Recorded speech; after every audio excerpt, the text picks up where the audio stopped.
Ana ötüyle. Kan saçar. Takla olasan ben alayım. Ah. Al takla. Yerden al yerden. Anne yetti bana. Onu getiren anne.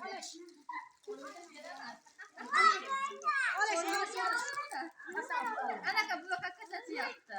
Hani oyna. Bir de annesi yaptı.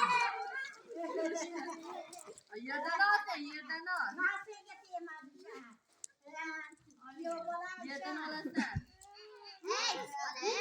Ay o ben bana kapıyı bunun içinden de oturuyor. Al aç veremem. Şeyde. Hani bir de oynayıp bir de ben veremem hırıstıydı. Bana.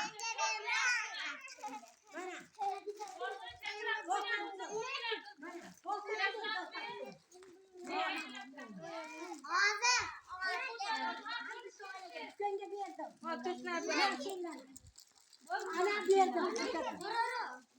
Ya ana o opanya verdim. Sen inan. Bunu sıra böyle şibiyse. Hangisi oynayıp bir de ben verdim. Rahmat trilatçı mı? Ciciler yoksa çapkılar yüzün dilatçı. Ha? Kansaydı mı? Ha boptu. Çiler kimler elli valla. Bayağı ben taksiyle var. Ana tepkiler ki oluyor. Ana cicimiz ufle. Bize baktırıp görmezsiniz vermek kör olarken. Gözünü aç yap.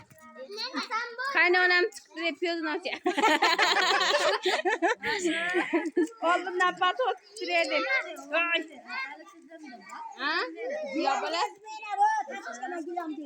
Tanrı olayı çiğ yaptı. De güneş.